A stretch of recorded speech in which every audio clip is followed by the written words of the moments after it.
Hey, welcome to day, I wanna say 60, yeah, 60, there we go. That's basically 2 entire months of me bringing an album every day.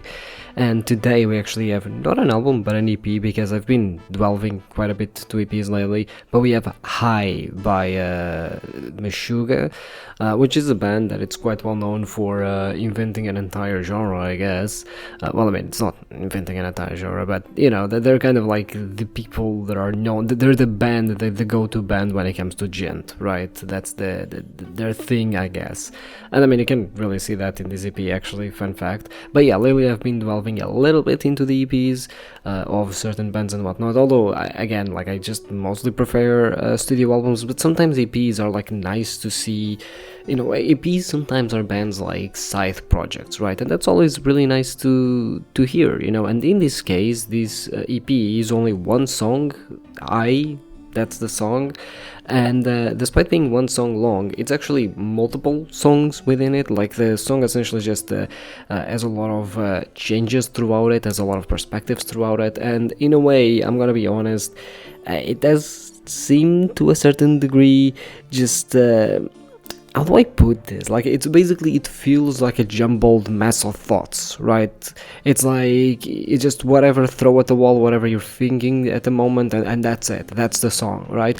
And in a way, that's actually kind of cool, you know. The sounds work really well, you know, because they really do like all of the, I guess, quote-unquote noise, right, because of the heavy distortion on the guitars and everything, and the weird rhythms and whatnot, really makes it feel like it's someone's busy mind, where you're like trying to think of multiple things at the same time and trying to have your brain sort of going and have that sort of chaotic energy in your brain, right? So in a way, while yes, the song is pretty much incoherent when it comes to the structure, because there's no semblance of structure, and this song is kind of like unapproachable in that regard. It's actually like kind of a positive, because you kind of do need to try and like actually take a go at it, right? You need to try and understand it, rather than just, you know, coming to you easy, you know. And that's because, again, it feels like this mass of thought that is just coming and going, and that sort of chaotic energy, right? But that's sort of, I guess, the EP itself. I'm gonna be honest, I did not understand a single lyric. I think that sometimes when it comes to certain metal, and this is something that I've started realizing, sometimes metal isn't so much, at least the singing isn't so much about the lyrics themselves, but it's more about kind of having the voice be part of the instruments of the ensemble, rather than just actually having lyrics. And they do have lyrics, and, you know, bands still write lyrics in those cases and whatnot, but it's, again, that case of, you could really just make sounds and it would work anyway, right? I guess some people do appreciate the lyrics, but at the same time, it's so hard. At least there are some metal songs like this that I can, you know, be it gent or whatever, that I can like understand the lyrics. For example, with Gojira, I can understand the lyrics. Here, no fucking clue what they mean. Like, literally no fucking clue what they mean. You know, I was trying to hear them, but yeah, no, it's just the wah, wah, wah. It's just noise. It's noise for me. It's basically noise. And that's cool, because, you know, it's part of the ensemble. The voice isn't that often used, especially when it comes to the more mainstream genres of music. Voice isn't as used to be part of the instrumentalization, but rather to be part of the main thing. You know, it's like you have the instrumentalization on the background, right? The instruments are all in the background, the sounds are all in the background, and then you have the voice, you have the singing. The singing is like its own unique thing, it's the main thing, it's the main and here you don't really have that, you know. The singing is just part of all of the other instruments, it's part of the same group, and that's really cool, you know. It creates really this distinct sound that you really don't find in a lot of genres of music, and that's, like, again, really cool, you know. But it does not make it easy for me to hear the lyrics or understand the lyrics.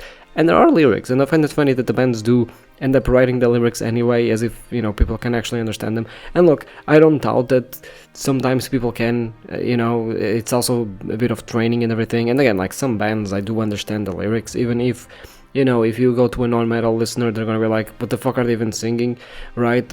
But again, like, sometimes it's just really hard to hear the lyrics. But yeah, other than that, one of the things that I also really enjoy is the guitars giving more of sort of an atmosphere, rather than necessarily leading the song. Again, like, this is something that you see a lot with metal, which is like, you have the voice, which is like the main thing, the singing, and then you have the lead guitars that, you know, do all of the cool things, and then the bass and the drums are just relegated to the background. This is something that I've already mentioned before, but here, yet again, and I find it really cool, there are multiple genres that do this, where they are more there to create an atmosphere, just like how the voice is there to sort of be with the ensemble, and in a way be sort of that I would consider the voice here doing the same job that the synths do in a lot of other metal bands, which is like, it's supposed to be unique, it's supposed to be different, but it's still supposed to be part of the instrumentalization, right? And the guitars are there more to create an atmosphere, right? Which is really cool, because this heavy, super, like, it's super heavy, you know, with GNT style, a lot of distortion going on, so it's really cool to see the guitars have more of a, they're there and they're, you know, doing the same job as the singing, which is just to sort of give this you know, synth work or synth job of trying to sound different and creating an atmosphere rather than leading, which then just makes the focus entirely on the drumming and the bass, which to me is actually like the really cool part about this band and this EP especially, which is just the rhythms, right? Because in a way, a lot of this just feels like drum and bass, but you just have a lot of distorted guitars, and you have like just insane drumming rather than, you know, having the electronic drum and bass, I guess. I mean, okay, it's in the name, okay, like, sure, it's in the drum and bass, okay, I get it, right? But yeah, and it's really cool because, and I will say something about the bass, I don't know if it's this mix specifically, or if it's something that the genre does a lot. I don't remember from other Meshuggah songs, but I think that the way this EP is mixed, the bass makes it sound like the bass sound doesn't sound like a bass. It sounds like sort of this metallic, atmospheric like sound. It's like you're in a abandoned warehouse, you know, and like the pipes are creaking or something. Like it's very metallic in the sound that the bass produces, and it's really cool because it contributes a lot to that, you know, that foreigner atmosphere, that hostile atmosphere that the song creates with this, you know, chaotic jumble mess of thoughts without any semblance of structure that just keeps jumping from thing to thing. It just, in my opinion, actually completes the entire package.